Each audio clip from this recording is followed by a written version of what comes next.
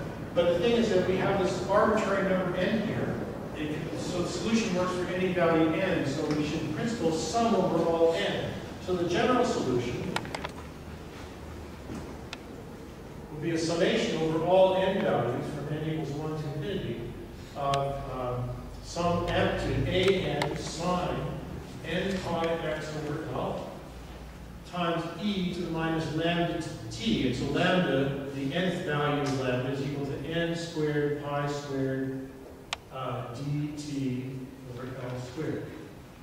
So that is the general solution for, and the thing is that the initial condition is all hidden now in the a sub n.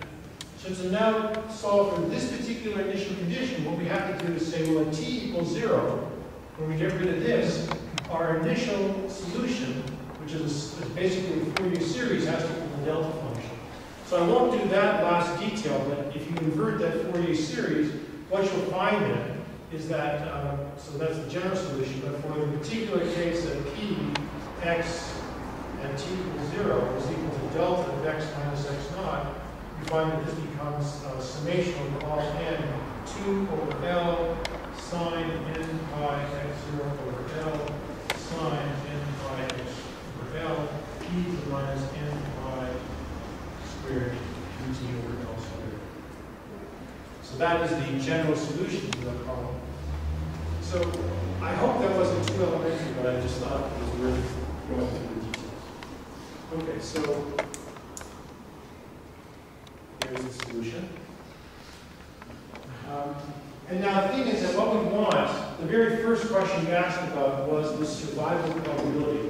What is the probability that a random rocket or diffusing particle is still alive at time t? So in principle, if I integrate this over all space from 0 to L, that is by definition the survival probability. And so it sees that the survival probability is again this infinite series. But the crucial feature of this infinite series is that it's a sum of exponentials. Each exponential is more rapidly decaying with time than the next because of this factor n squared. So in the long time limit, only the very first term of this infinite series remains. And so we'll asymptotically get an exponential decay in the survival probability. So I think I have to replace a battery. But anyways, the point is that the survival probability of the long time limit is only the n equals 1 term in this infinite series that dominates. And so it's proportional to e to the minus t over tau. And notice now that there's a natural time scale defined here as L squared over t. So again, it emphasizes this, there's in diffusion problems a characteristic time scale, the scale is L squared over t. And notice that this is just the cousin of what happened on the very first or second slide of the talk, or maybe the third or fourth slide, where we look at the mean square displacement as a function of time. In that case, we had r squared went like dt. In this particular case, we're looking at a characteristic time scale. Well, this characteristic time scale scales as L squared over d. So in general, for diffusion problems, where you have a particle known as, like, how long does it take to move a distance L, it's typically L squared over d. We are going to see in a little while, though, that things are not quite as simple as it seems in this particular idealized case. Okay. So now let's go to question number 2, which is I want to solve the first passage probability to 0 and L. So what is the probability that it comes to either the origin or to the L at the very first time at time t? And as we're going to see, there's multiple ways of solving this. I'm going to first do it the kind of clunky, masochistic way as I've done over here. But again, it's worthwhile to be familiar with this, because then you can start looking beyond kind of the clunky formulas into more elegant ways of solving the same problems. So again, we're solving our good old diffusion equation with a delta function at x naught, with absorbing boundary conditions at 0. And I want to compute the first passage probability. So let's see, I guess I'll show you the results. So the thing is that, again, going back here, This is what we should solve. But if we solve this, here's the Fourier series solution. So in principle, we already know the first passage probability. I take my occupation probability, which is here. I compute the flux, which is the derivative, and I compute the flux to the left side and to the right side. It's in the form of an infinite Fourier series, and I'm done. The only problem is that an infinite Fourier series, this is not very fun to work with, because it's an infinite series, so you want the right answer, you have to sum over an infinite number of terms. So it turns out it's much easier in these sorts of domains to go to the Laplace domain. And I have to say that at this stage of the game, you probably have heard of Fourier series, Fourier integrals, Laplace transforms, and which domain should you work in is a bit of an art. So when you're faced with a problem in real space or real time, should you Fourier transform, should you Laplace transform? You should never solve a problem in direct space because it's always the ugliest. It's much better to solve it in some transformed space, and then you inverse transform at the end of the day. So in this particular case, we already have the solution here for the first passage probability because we have the occupation probability, we can compute the fluxes to either side by taking the derivative, then we have everything in an infinite Fourier series. I'm going to do that in a different way, which is going to go to the Laplace domain. So again, Laplace domain is this. So,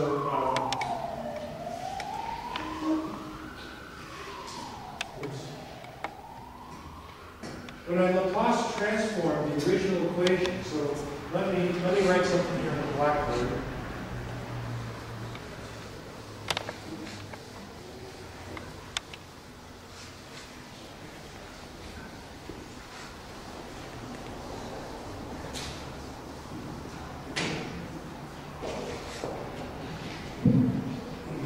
So I'm going to define P S. Sorry, Pxs. This is defined as the integral from 0 to infinity. E to the minus st dxt dt. So this is the classic Laplace transform. This is the classic Laplace transform. One other thing I want to point out here is that oftentimes in books, people will do this. They'll write like a p hat or a p tilde, and I hate this because it makes for gloppy notation. So I never write this. I always try to make it clear by the arguments that appear themselves that this thing is the Laplace transform. So please, if you're used to seeing the little hat, I hate that, and I'm not going to do it. Anyways, the point is that once I define this Laplace transform, I can Laplace transform this equation. And let me be pedantic in this particular case. I want to be sure everyone gets it. So I have my original equation, p by dt is equal to d second p by the x squared. I take this equation, I integrate it from 0 to infinity, e to the minus st dt. And so on the right-hand side of the equation, I have nothing more than d second p of x and s with respect to x squared, because I can interchange the integration and the differentiation. Notice the partial derivative has changed to ordinary derivative because on the right-hand side, when I integrate this thing, and I can integrate it by parts, sorry. Yeah, so,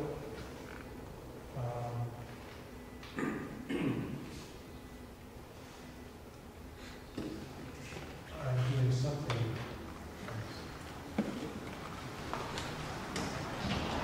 So on the left-hand side, so let me just integrate it by parts. So I have dp dt e to the minus st dt.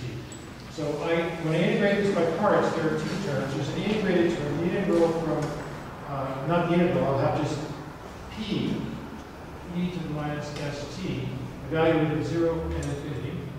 And then I have, when I integrate this by parts, I get rid of the time derivative here, put the time derivative here, and that brings down a factor of s, but the minus sign gets rid of the minus sign in the integration of parts, so I'm going to be left with s p of xs. And over here, well, at infinite time, there's nothing left. And then what I have is just the initial condition. So this is equal to minus p of x at t equals 0. So notice this is in the time domain. And then I have plus s p x s is equal to d second p with respect to x squared, xs.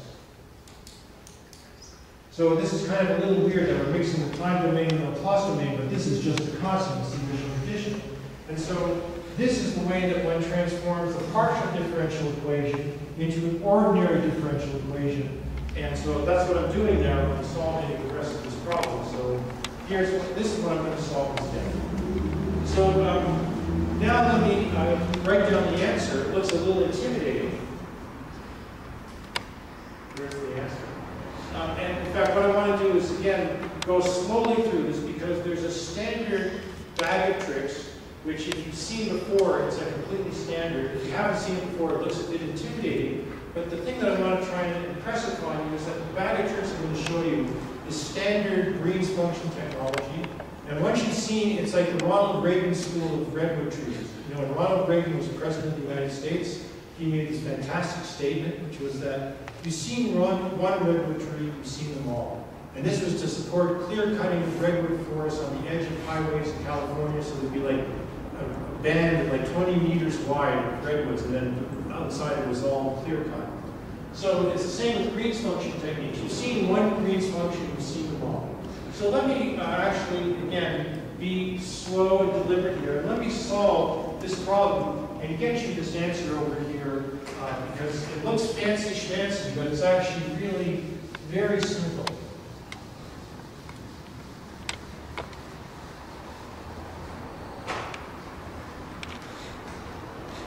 So for those who are experts, please excuse me. Anyways, so we're solving SP minus delta of x minus x naught is equal to p double prime.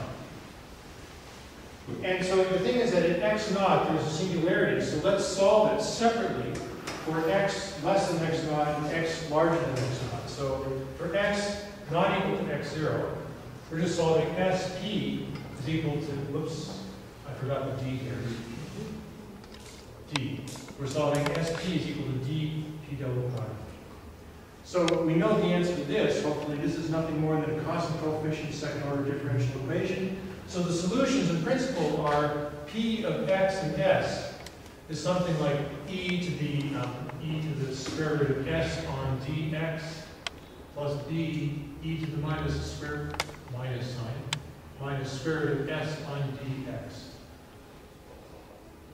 So that's the general solution. Or we could have chosen to written it as a sum of hyperbolic cinches and coshs. You know, you can take your pick.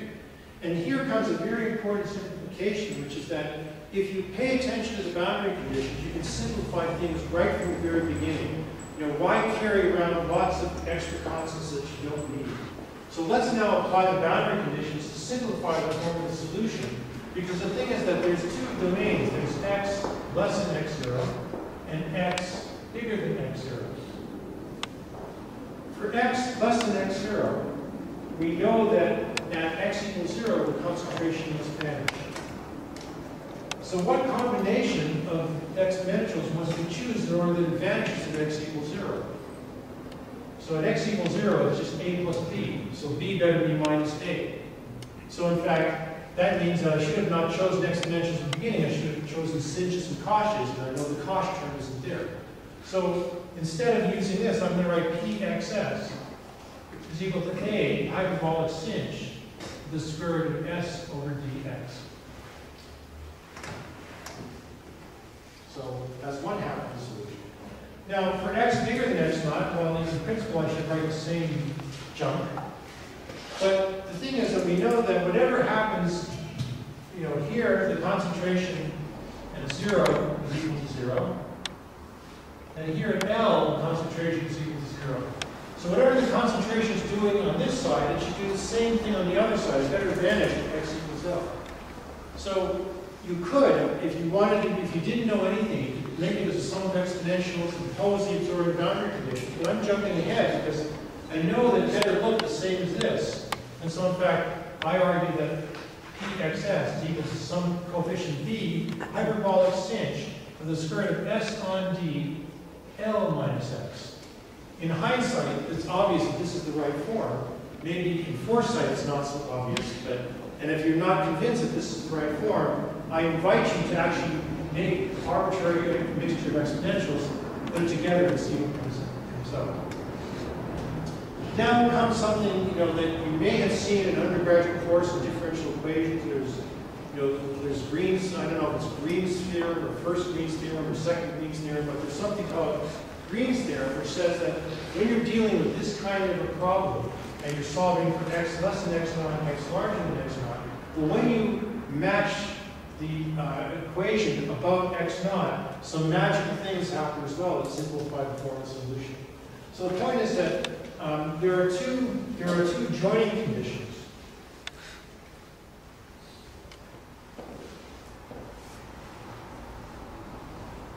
One joining condition, so now to be sure, and that's why the notation is going to start looking a little more familiar, let me call here P lesser to denote P, the probability distribution for x less than x naught, and let me write here P sub greater to denote the probability distribution for x larger than x naught. The joining conditions are the following. P lesser has to equal P greater. So joining conditions at x0. The probability distribution is continuous. The other joining condition is obtained by something which is a little bit subtle, but if you take this equation, the original equation, and you integrate it, dx over here, and let's integrate it from x0 minus epsilon to x0 plus epsilon. Let's see what happens. Well, on the left-hand side, we have the probability distribution integrated over an infinitesimal range. So I understand, you should understand this epsilon here to be a small quantity which is going to be taken to 0 at the end of the calculation. So when I integrate over an infinitesimal range, it goes to 0. A continuous function, this gives me 0. The integral of a delta function is 1. So the other joining condition is minus 1, because there's a minus in front of this. When I integrate the second derivative, I'm just going to get the difference in the first derivative. So what I'm going to get here is equal to d p prime greater minus p prime lesser. Those are the two joining conditions. And you see that there are two conditions, two unknown functions, and we're going to be able to join them up together. Now, before I even do any of that, let me just note one other thing, which turns out to make this a lot simpler, which is, in order for this function to equal that function, well, set them equal to 0 and x equals x naught. And after doing some algebra, you'll find that in general, the solution is this. A sinh square root of s over dx, sinh square root of s over d L minus x naught. And here, A sinh square root of s over d x0, sinh square root of s over d L minus x. So notice that at x equals x naught, these functions are obviously equal. And by choosing this so-called symmetrical form, it's like you see, the thing is that if you didn't know what you're doing, we'd first start with this, and you'd have a plus b for x less than x naught, and have two more coefficients, e plus f, for x bigger than x naught. You then have to compose the boundary conditions that gets rid of 2, you then have to apply continuity, which gets rid of 1, and then you have to apply the last condition, which gets rid of the other guy. You fill up pages and pages of algebra, you make lots of mistakes and have to rip up papers and start over again. But the thing is that once you're used to this, you can start here. This is step 0. You just write down the answer here, and all we're left with is one coefficient that's obtained by applying the joining condition. So let me just, the other thing about this is that one can simplify things still further, because you see that I've written two functions that kind of look the same. And so in fact, the way that one can write these things together is one writes them in the following way. A hyperbolic sinh square root of s on d. Let's see what I'm going to do here. X lesser. hyperbolic sinh, the square root of s on d, L minus x greater. Where here, x lesser is defined as the minimum of x0, and x greater is defined as the maximum of x0. And then you see that this formula with this condition is just a shorthand for that. And finally, when you apply the joining condition, and I won't do this because it's nothing more than completely mindless algebra, you can find the coefficient A, which turns out to be 1 over square root of SD hyperbolic sinh at L over root SD. And you see that all of this that's appearing here is just what I wrote down over here. So even though this formula looks a little bit intimidating in appearance, I hope that by starting from kind of scratch over here and doing everything step by step, is demystifying all this notation. And so we have the probability distribution in the Laplace domain. Now, one of the beauties of the Laplace domain is the fact that this solution is written as a closed form rather than an infinite Fourier series. And that's one of the reasons that we like to usually work in the Laplace domain, because we get rid of the infinite Fourier series. Of course, when you want to invert the Laplace transform to get the function in real time, the hyperbolic sinh has an infinite number of singularities in the imaginary axis, and so you're going to reproduce the original Fourier series as it is. Okay, so any questions with this? Because this was kind of heavy, but I thought it was also helpful. Okay, so last step in all of this is that we want to now compute the first passage probabilities. And so let me call the plus and minus the first passage probability to x equals L on the plus side, and J minus is the first passage probability to the origin. And again, this is a function of S, but it's also a function of where you start. So you have to compute these fluxes, and when you do that, you end up with these functions. So in principle, this would give you the Laplace transform of the time-dependent first passage probability to each side of the domain.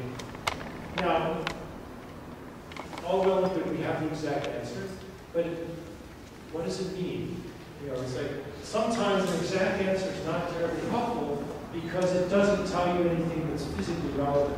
So we want to somehow extract from this some physically relevant information. And so that's what I'm going to try and do. I guess maybe I'll finish in maybe 5 minutes or less. Okay. So let me show you a different way of computing the first passage probability by a technique known, so it goes by the fancy name called the Backward-Kolmogorov equation.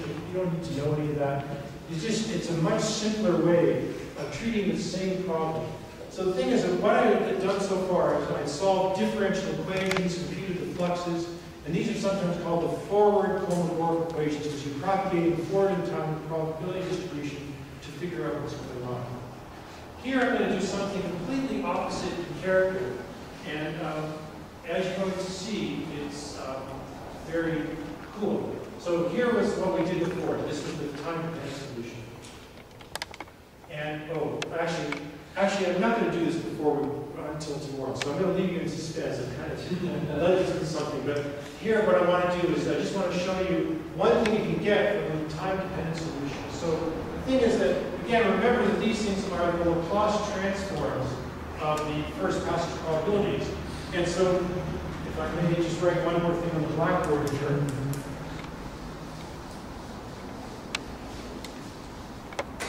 So let me write, removing some of the indices. J of S is nothing more than J, it's J of T, e to the minus st dt, the integral from 0 to infinity.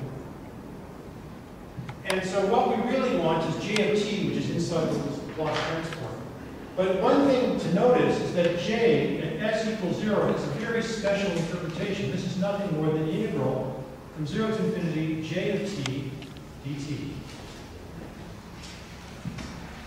And so this is the eventual exit probability. This is the total probability that I'm going to exit from the right edge to the left edge integrated over all time.